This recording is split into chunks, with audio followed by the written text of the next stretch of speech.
राजा आनंदित होकर महल में आए और उन्होंने सेवकों को तथा मंत्री सुमंत्र को बुलवाया।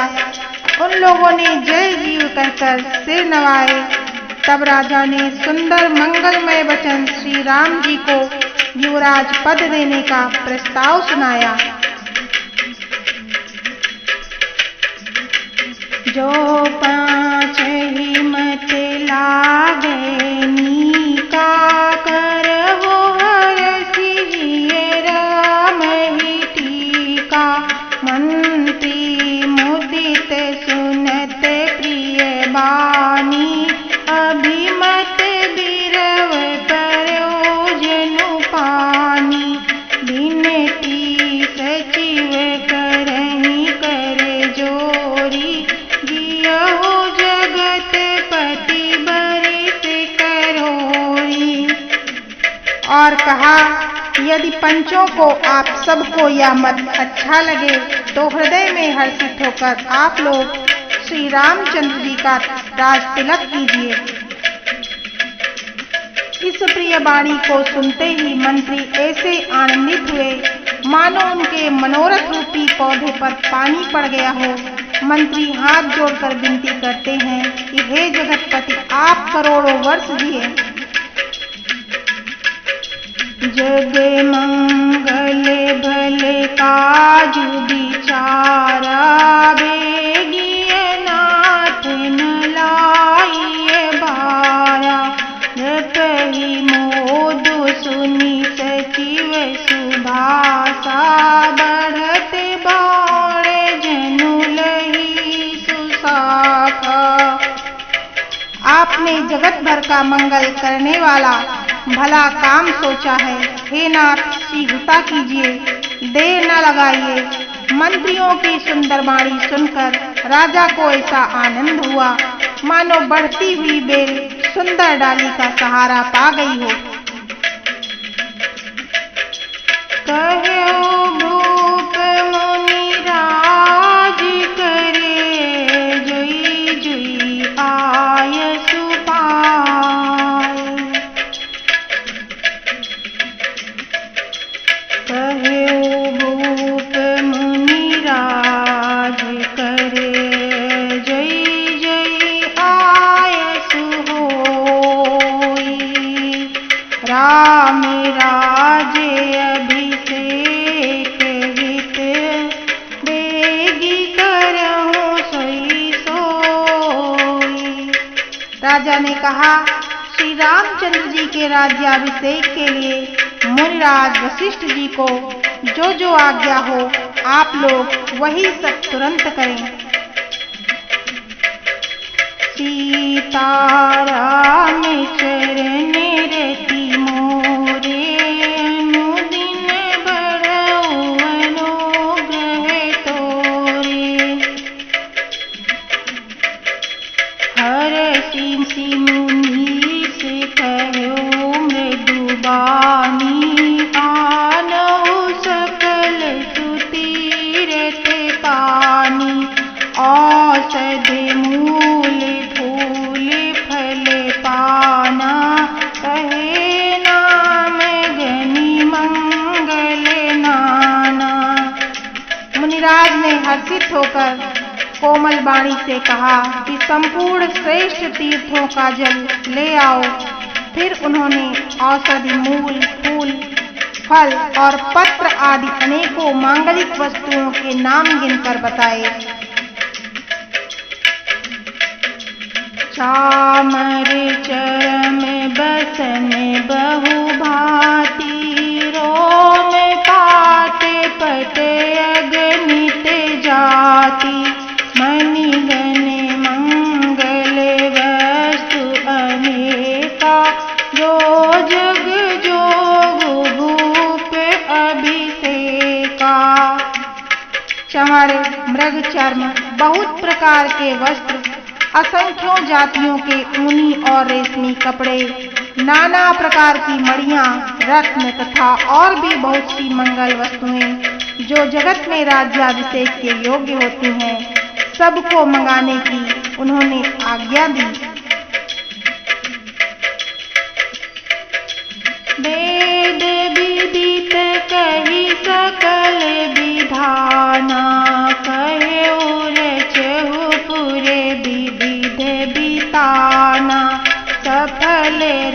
काले पूगे फल केरा, रोपहु बीतिनी पूरे चहु फेरा। मुनि ने वेदों में कहा हुआ सब विधान बताकर कहा, नगर में बहुत से मंडप चंदोवे सजाओ, फलों समेत आम, सुपारी और केले के वृक्ष नगर की गलियों में चारों ओर रोप दो। रचहु मंजू पनि चौके चारू, कहहु बनावन बेगी बजारू। पूजहु गणपति गुरु कल देवा, सब विधि करहु भूमि सुर सेवा। सुंदर मणियों के मनोहर चौक पुरवाओ और बाजार को तुरंत सजाने के लिए कह दो। श्री गणेश जी गुरु और कुल देवता की पूजा करो और भूदेव ब्राह्मणों की सब प्रकार से सेवा करो। ध्वज पताक तोरण कलश, सजहु तुरग रत्नाग। सिर धरि मुनि बर बचन सबो, निज निज काजहि लाग। ध्वजा, पताका, तोरण, कलश, घोड़े, रथ और हाथी सबको सजाओ। मुनि श्रेष्ठ वशिष्ठ जी के वचनों को सिरोधार्य करके सब लोग अपने अपने काम में लग गए।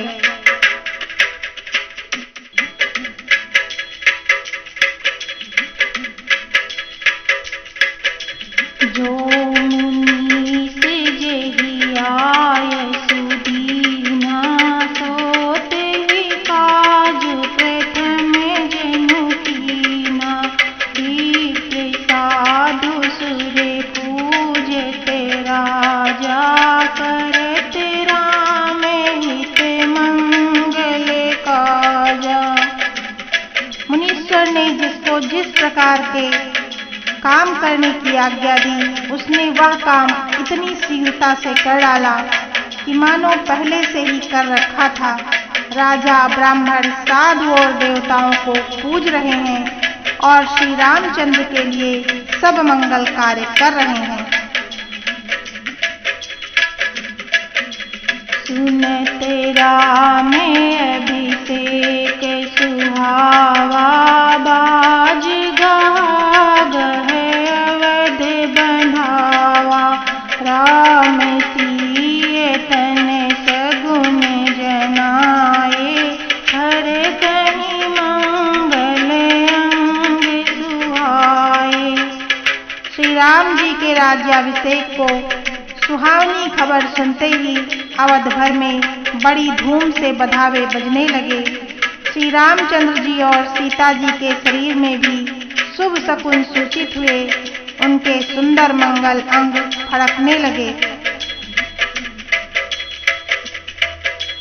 पुलकित प्रेम परस्पर कहीं, भरत आगमनु सूचक अहीं।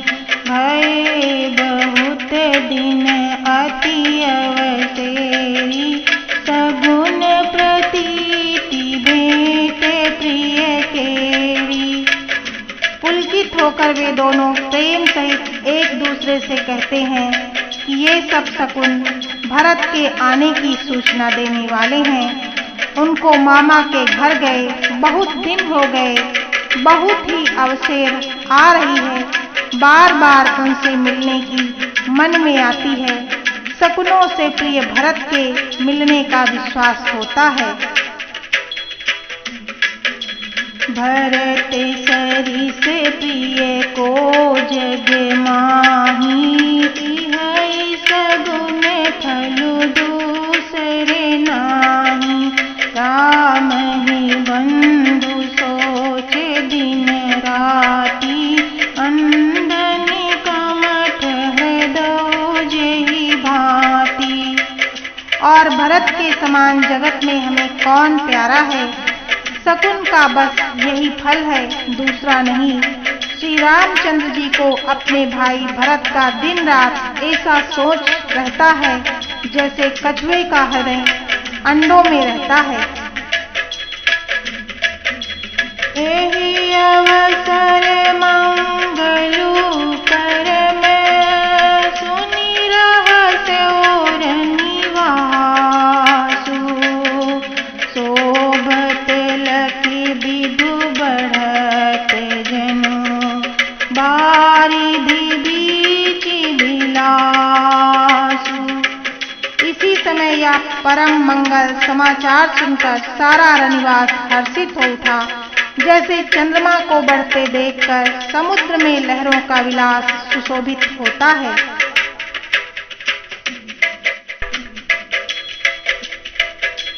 प्रथम जाई जिन्हें बचन सुनाए, भूषण बसन भूरि तिन्ह पाए, प्रेम पुलकित तन मन अनुरागी, मंगल कलश सजन सब लागी।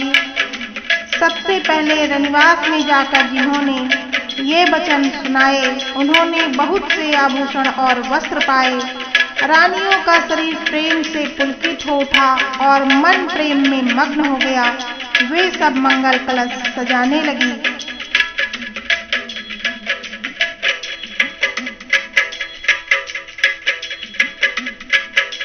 चौके चारु सुमित्रा पूरी, मणिमय विविध भांति अति रूरी, आनंद मगन राम महतारी, दिए दान बहु विप्रहकारी।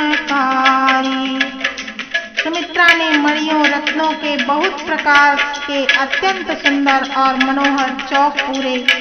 आनंद में मग्न हुई श्री रामचंद्र जी की माता कौसल्या ने ब्राह्मणों को बुलाकर बहुत दान दिए।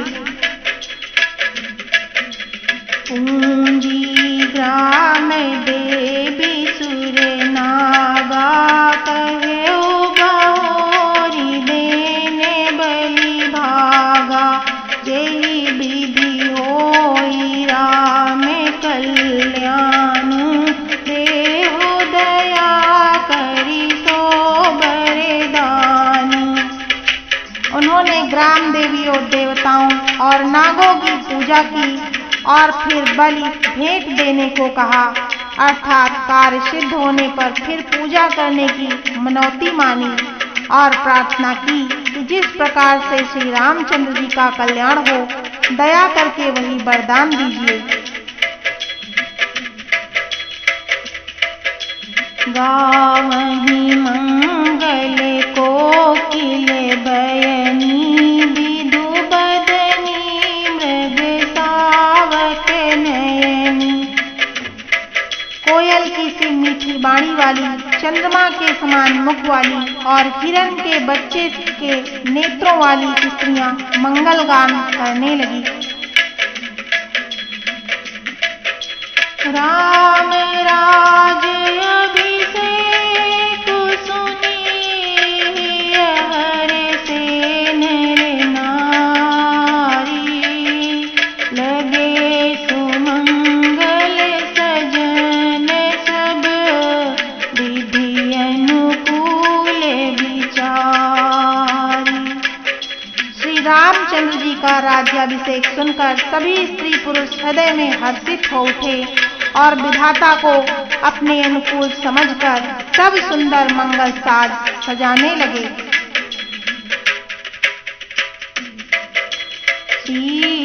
सीताराम चरण रति मोरे, अनुदिन बढ़उ अनुग्रह तोरे। तब नर नाह वशिष्ठ बोलाए, राम धाम सिख देन पठाए। गुर आगमन सुनत रघु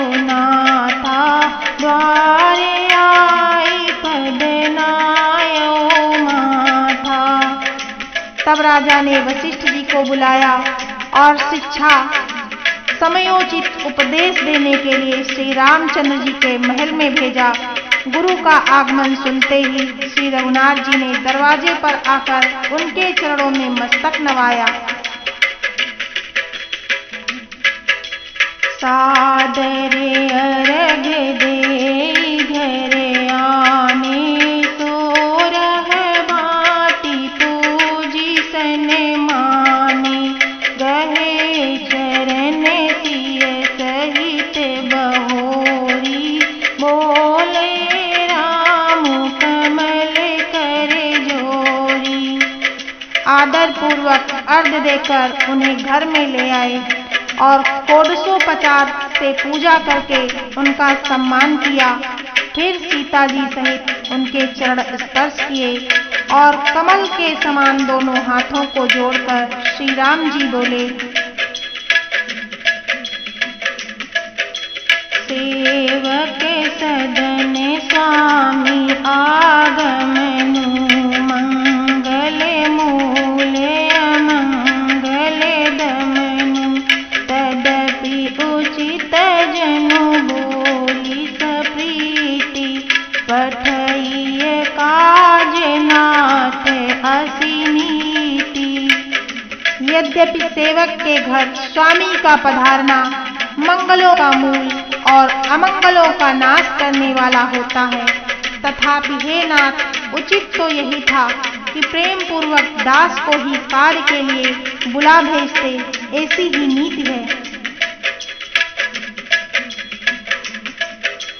प्रभु तात जी प्रभु कीन्ह सनेहु भयउ पुनीत आजु यहु गेहु आयसु होई सो करऊं गोसाई सेवकु लहई स्वामी सेवकाई।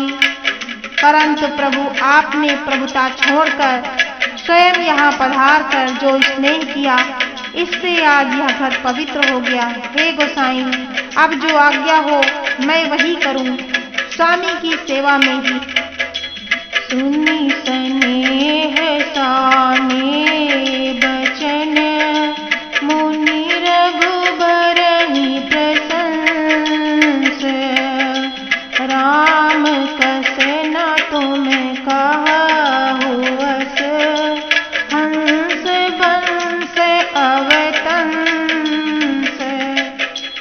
श्री रामचंद्र जी के प्रेम में सने हुए वचनों को सुनकर मुनि वशिष्ठ जी ने श्री रघुनाथ जी की प्रशंसा करते हुए कहा, हे राम, भला आप ऐसा क्यों न कहें, आप सूर्य वंश के भूषण जो हैं।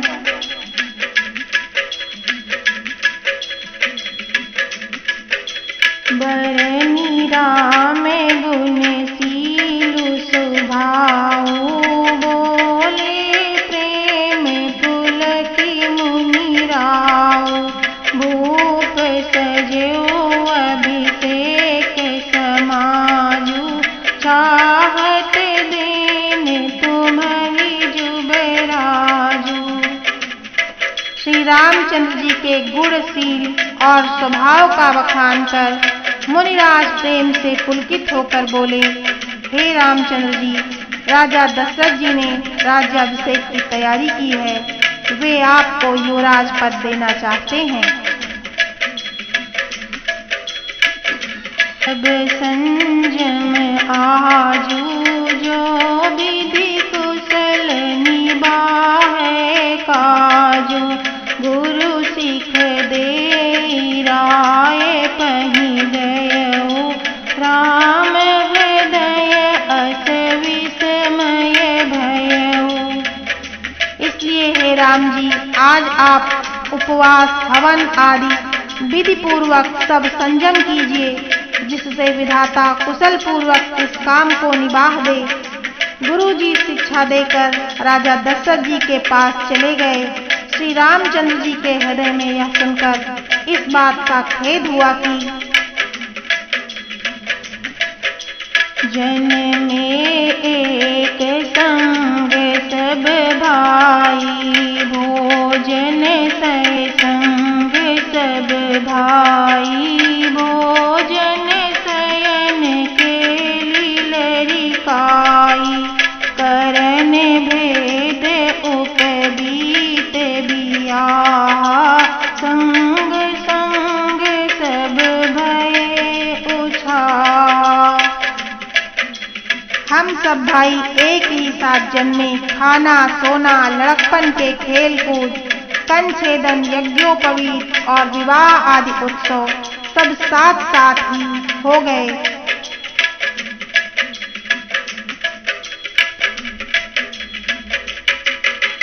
विमल बंस यहुअनुचित एकु बंधु बिहाई बड़े ही अभिषेकु प्रभु सप्रेम पछितानि सुहाई हरऊ भगत मन के कुटिलाई।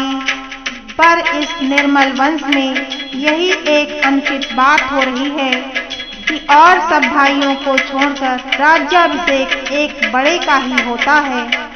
तुलसीदास जी कहते हैं कि प्रभु श्री रामचंद्र जी का यह सुंदर प्रेम पूर्ण पछतावा भक्तों के मन की कुटिलता को हर लेता है। तेहि अवसर आए लखन मगन प्रेम आनंद सन्माने प्रिय बचन कही रघुकुल कैरव चंद। उसी समय प्रेम और आनंद में मग्न लक्ष्मण जी आए। रघुकुल रूपी कुमुद के खिलने वाले चंद्रमा और श्री रामचंद्र जी ने प्रिय वचन कहकर उनका सम्मान किया। सीताराम चरण रति मोरे अनुदिन बढ़ऊ अनुग्रह तोरे। प्रस्तुत कथा के इस प्रसंग में श्री रामचंद्र के राज्याभिषेक की तैयारियां हो रही हैं। इसी प्रकार आगे की कथा का श्रवण करने के लिए आप लोग इस चैनल को लाइक शेयर और सब्सक्राइब करें तथा सर्व समाज की आध्यात्मिक उन्नति में सहयोग करें। श्री सीतापतये नमः।